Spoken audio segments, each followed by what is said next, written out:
सुप्रभात, नमस्कार, good morning. जसी टेक में आप सबका हार्दिक स्वागत है। 12 मई 2026 ट्यूसडे, 12 मई 2026 दिन है मंगलवार का। मंगल को सबके मंगल की कामना के साथ शुरुआत करते हैं प्री मार्केट अपडेट की। सबसे पहले तो ऐसी खबरें हैं कि हांटा वायरस का आउटब्रेक हो गया है कुछ यूरोपियन कंट्रीज में। स्पेन जैसी कंट्री में हांटा वायरस का आउटब्रेक हो गया है। हांटा वायरस से खतरे की कितनी ज़रूरत है? हालांकि भारतीय जो सरकार है या भारतीय जो अथॉरिटीज़ हैं वो कह रहे हैं कि नहीं, इससे इतना खतरा नहीं है, क्योंकि ये ह्यूमन टू ह्यूमन ट्रांसमिशन बहुत रेयर होती है। ये नहीं कह सकते कि नहीं होती है, लेकिन वो कहते हैं रेयर होती है। लेकिन वो तो आपको मालूम ही है, हमारे देश में तो सबसे पहले यही कहा जाता है, नहीं घबराने की कोई ज़रूरत है ही नहीं, जब होगा तो देखा जाएगा। वही वाली बात चल रही है। अभी आप लोगों ने देखा ही था कि पिछले 3-4 महीने से जो ईरान और अमेरिका में चल रहा था, उसके कारण किस किस चीज़ पर असर पड़ना था सबको मालूम था। लेकिन हमारी सरकार कह रही थी नहीं, we have enough reserves, we have this, we have that.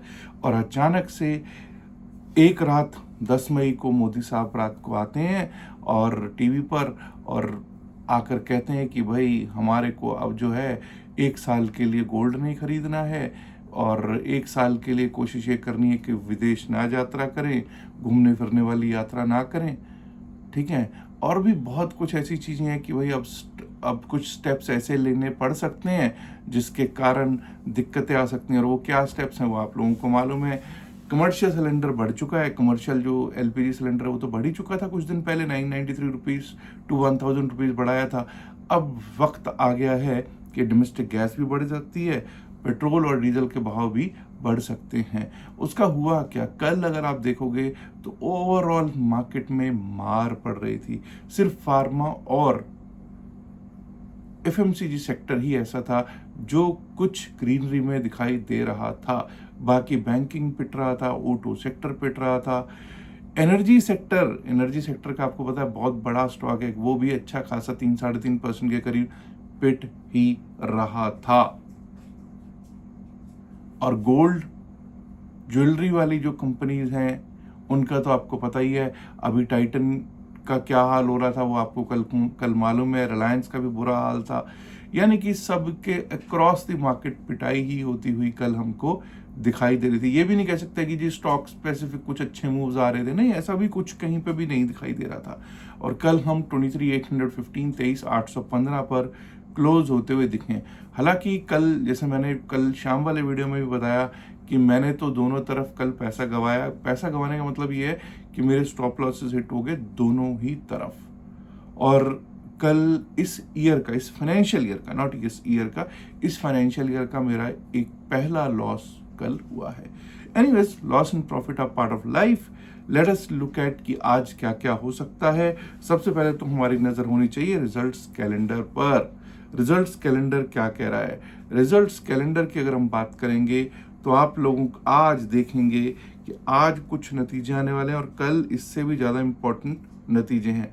आज के जो नतीजे आने वाले हैं उनमें है Tata Power Company, Doctor Reddy's Laboratories, Torrent Power, Dixon Technologies, Max Financial Services, Berger Paints और केपीआर मिल, फाइजर, स्टिगेलिटी। यानी कि फार्मा सेक्टर के आज कुछ नतीजे हैं और टाटा पावर भी एक इम्पॉर्टेंट नतीजा है ही।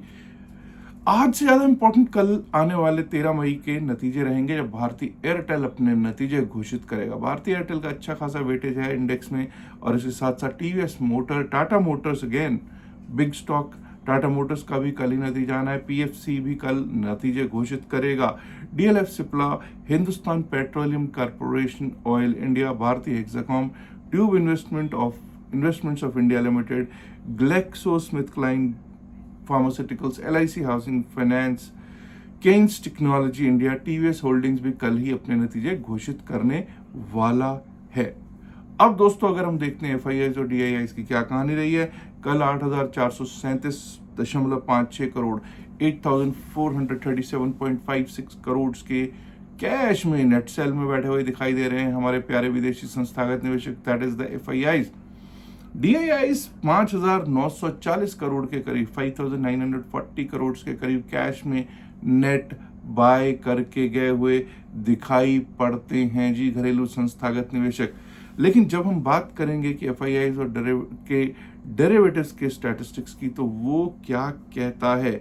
एफआईआईज का डेरिवेटिव्स का स्टैटिस्टिक्स अगर हम देखते हैं दोस्तों, तो हमको यहाँ पर देखने को मिलता है कि एफआईआईज कल बैंक निफ्टी के फ्यूचर्स को खरीद के गए हैं। फिन निफ्टी के फ्यूचर्स को ये neutral to a bit of negative होके गए हैं। मिड कैप निफ्टी के फ्यूचर्स को ये बेच कर गए हैं, और निफ्टी 50 के फ्यूचर्स को ये कम से कम 3 गुना बेच कर गए हैं। जितने खरीदे हैं इन्होंने उससे ज़्यादा 3 गुना, लगभग 3 गुना इन्होंने बेचा ही दिखाई पड़ता है। अब जरा एक बार को चलते हैं और देखने की कोशिश करेंगे ऑप्शन चेन क्या कहते हैं, बिकॉज आज इंपॉर्टेंट रहेगा। आज निफ्टी 50 की एक्सपायरी है, हफ्ता वाली वीकली एक्सपायरी आज है।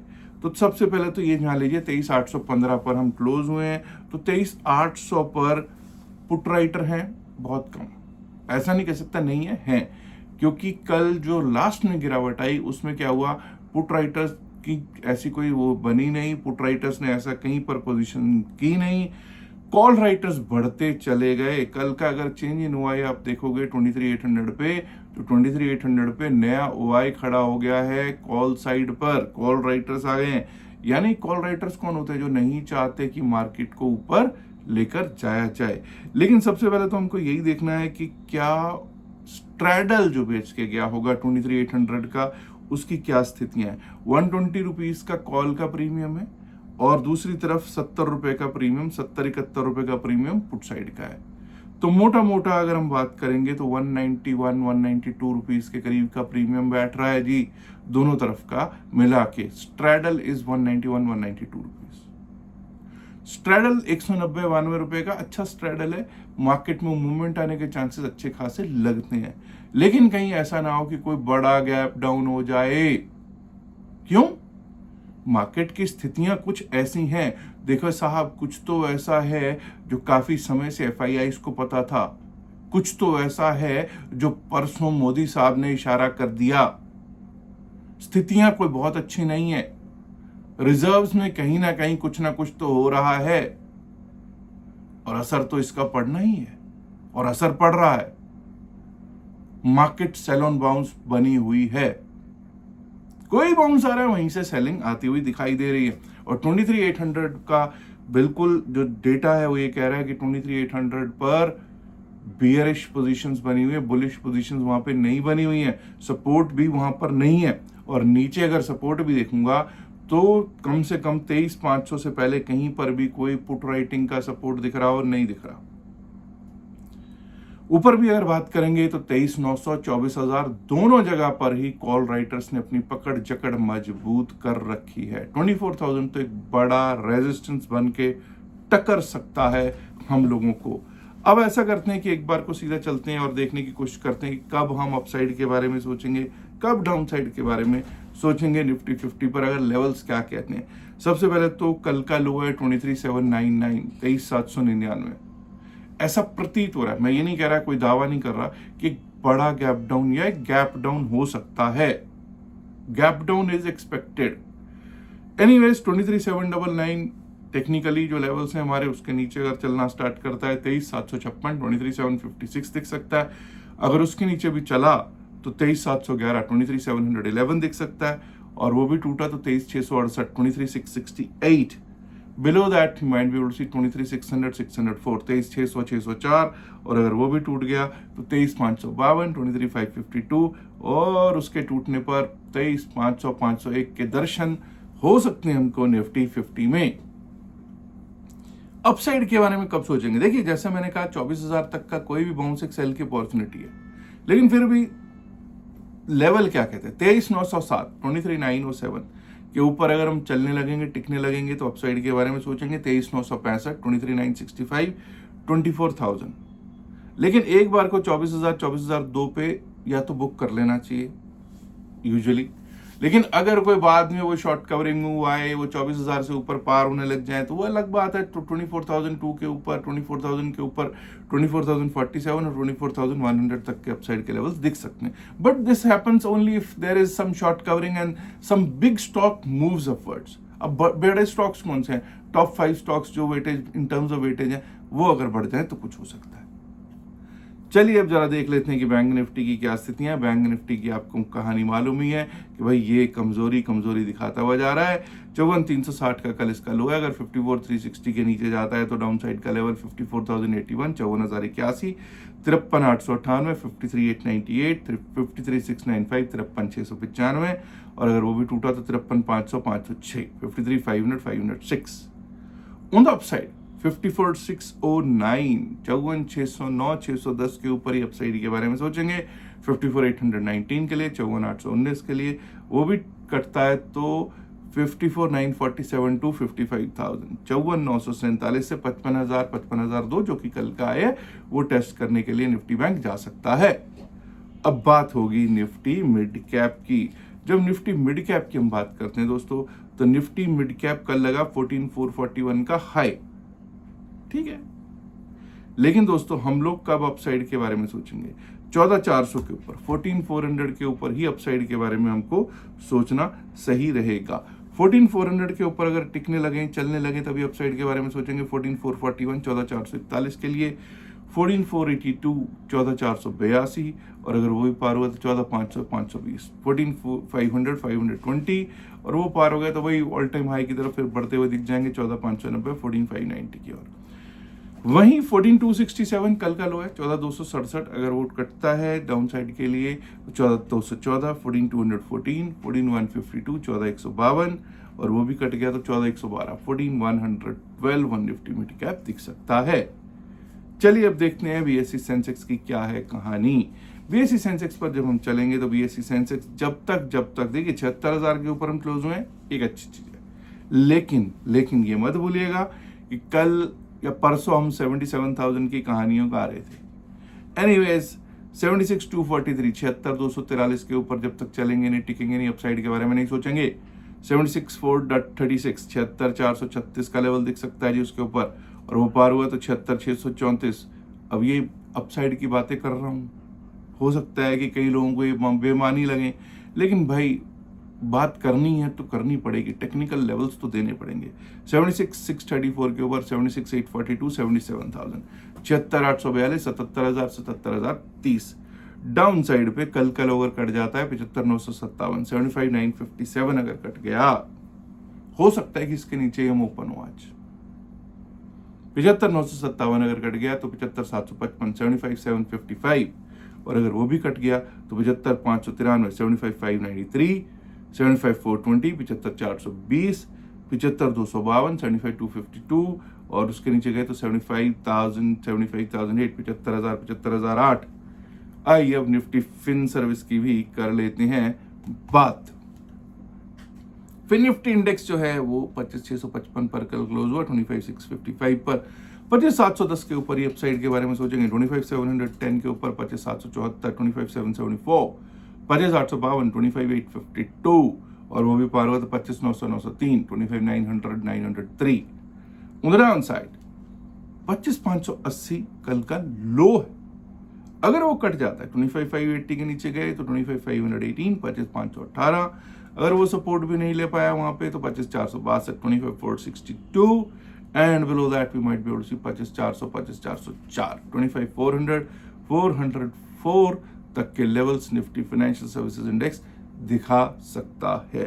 अब दोस्तों स्ट्रेटजी ऑफ द डे क्या होनी चाहिए? सबसे पहले तो अगर कोई भी बड़ा गैप डाउन होता है तो वहां से शॉर्ट करने की गलती शायद समझदारी नहीं होगी,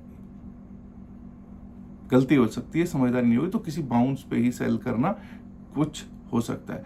हाँ, अगर कोई बड़ा गैप डाउन हो गया तो काफी देर तक हमको बैठना भी पड़ सकता है। क्यों? क्योंकि हो सकता है कि आज मार्केट बिल्कुल रेंज बाउंड कर दी जाए। विक्स, इंडिया विक्स जो है वो हल्का होता हुआ जा रहा है, ठीक है। अब इंडिया विक्स अगर हल्का थोड़ा सा हो रहा है तो इसका मतलब है प्रीमियम मीटिंग होगी। कल भी अगर आप देखोगे तो most of the time premium meeting ही हुई है, ठीक है। और आज भी ऐसा हो सकता है, और आज तो वैसे भी निफ्टी 50 की जो ऑप्शंस है उनको अपनी एक्चुअल वैल्यू पे आना है, और एक्चुअल वैल्यू पे आपको पता है कैसे आती है, ठीक है जी। तो इसलिए 2-3 चीजों पे ध्यान दीजिएगा, फोकस कीजिएगा कि आज इन द मनी में ही ट्रेड लिया जाए। किस पे लिया जाए? इन द मनी में ही ट्रेड लिया जाए। Out of the money trade लेने से बचिएगा। दूसरी चीज, एवरेजिंग के चक्कर में पड़ के पैसा बर्बाद नहीं करना है। मोस्टली क्या होता है, लोग एवरेजिंग पे एवरेजिंग करते जाते हैं और अपना पैसा बर्बाद कर लेते हैं, अपनी जेब खाली कर लेते हैं। भैया अकाउंट खाली मत कीजिएगा, कम से कम पैसे में बात कीजिए, काम कीजिए और हल्का ट्रेड कीजिए। आज हल्का ट्रेड करना है। एक और चीज, अगर आप किसी ट्रेड में हैं, मैं अक्सर एक खुद के लिए रूल अपनाता हूं, मैं ये नहीं कह रहा कि आप करो ना करो, आपकी मर्जी है, क्योंकि वैसे भी आप लोग कौन कितना किसी को सुनता है। First 15 minutes of the trade, अगर मैं किसी ट्रेड में होता हूं और पहले 15 मिनट में वो ट्रेड उल्टा पड़ने लग जाता है, तो पहले 15 मिनट में या तो स्टॉप लॉस हिट हो जाना चाहिए। ऐसे कई लोगों को तो पता भी नहीं होता स्टॉप लॉस होता क्या है, क्योंकि वो तो कहते हैं नहीं खेल खेल है तो देखा जाएगा। तो भाई अगर पहले 15 मिनट में आप प्रॉफिट में नहीं आते हैं, अगर मैं नहीं आता हूँ, तो मुझे पता होता है कि there is very very less chance कि ये प्रॉफिट में आएगा, तो मैं उसमें से खुद ही निकल जाता हूँ।